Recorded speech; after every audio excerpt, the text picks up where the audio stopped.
Welcome to the enchanting land of ice and fire. Today, we're exploring the vibrant capital city of Iceland, Reykjavik.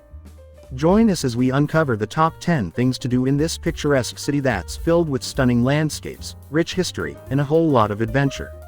Number 10. Perlur. Capping Öskjuli Hill, the Perlur building is one of Reykjavik's instantly recognizable landmarks. Here in 1991 a set of 6 cylindrical hot water tanks were incorporated into an awesome new building, all topped with a reflective dome. The first museum inside opened in summer, and Perlur is rolling out new exhibitions and attractions into 2018. The showpiece is the ambitious Glaciers and Ice exhibition, where you'll put on cold weather gear and make your way through a 100-meter ice cave, peering into its crevasses and learning about the millennia of volcanic ash in its walls. Number 9. Street art. Cool as ever, Reykjavik has had a dynamic street art scene since at least the 1990s, but over the last few years it has taken on a new dimension. Show-stopping murals now adorn building facades around the Old Harbor and Grandi, the result of a collaboration between the Iceland Airwaves Music Festival and the Berlin-based Urban Nation Art Initiative. Titled Wall Poetry, these murals are either inspired by individual songs by the likes of Mercury Rev, John Grant or Gus Gus, or are genuine collaborations between the street artist and music artist. They hark back to a now-lost time when visual art was integral to albums. Number 8. Saga Museum. Next door to the Maritime Museum in the Grandi area is a waxwork attraction that brings famous figures from Iceland's history back to life. With the help of a multilingual audio guide, the museum recalls more than a millennium of Icelandic history.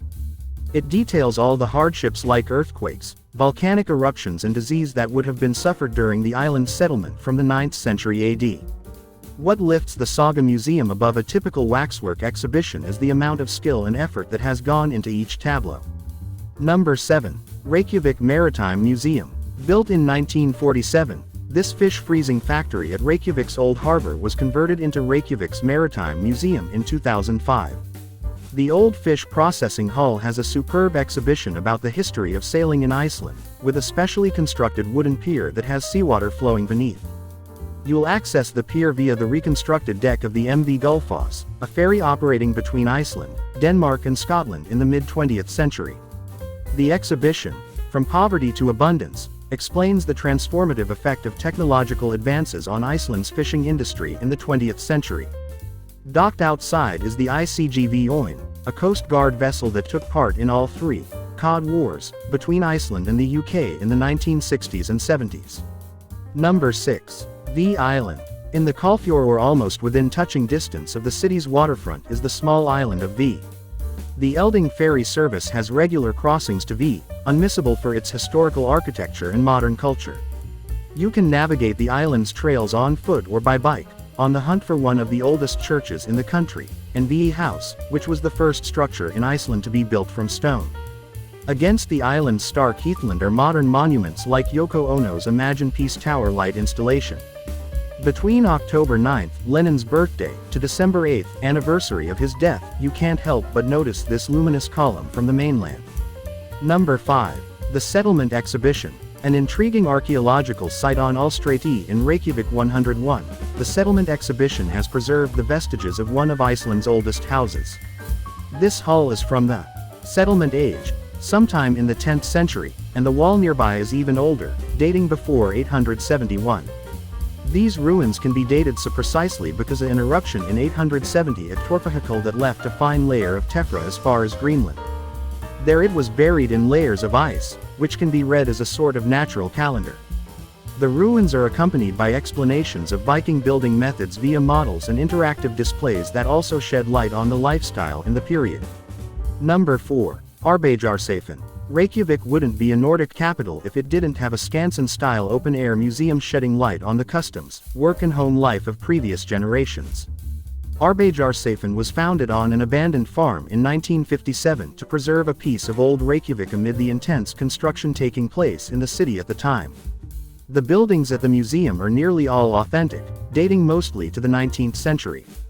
There's a blacksmith's house, a stable, a laborer's cottage with an exhibition about life in the Great Depression, a general store, a drill used for gold mining and much more. Number 3. Harpa. A dazzling modern landmark for Reykjavik, Harpa is the concert hall and conference center on the water at the Old Harbor. The project was started in 2007 and completed in 2011 after a delay caused by the financial crisis. Harpa was designed by the Danish firm Henning Larsen Architects, and its otherworldly facade, inspired by Iceland's famous basalt, was the work of Olafur Eliasson. Harpa hosts the Icelandic Symphony Orchestra and Icelandic Opera, and has a busy calendar of festivals like the ultra-hip Sonar Reykjavik in March. Number 2.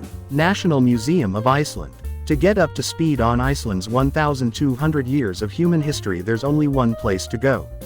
The National Museum of Iceland has a collection assembled since 1863 and moved to its current, rather nondescript building in 1950. This gives no hint of the marvels that are in store inside, laid out over 2 floors. The most treasured artifact is the Valgevastor door from the early 13th century. The relief in the pine wood echoes the story of Yvain, the Knight of the Lion, a medieval Arthurian romance. Number 1. Halgrimskirkja. Both a parish church and Iceland's national sanctuary, Halgrimskirkja is an ever-present feature of Reykjavik's skyline. Conceived in the early 1940s by Gudjun Samuelsson, the church was 41 years in the making and was finally consecrated in 1986. Flanking the 74.5 meters tower are cascading columns intended to evoke Iceland's basalt landscapes, all giving the impression of a rocket taking off.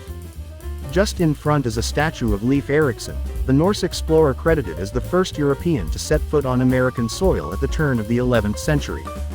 One of the things to see inside is a colossal 15-meter-high and 25-ton organ by the German master Johannes Claes. Don't forget to like, subscribe, and hit that notification bell to explore more extraordinary destinations with us.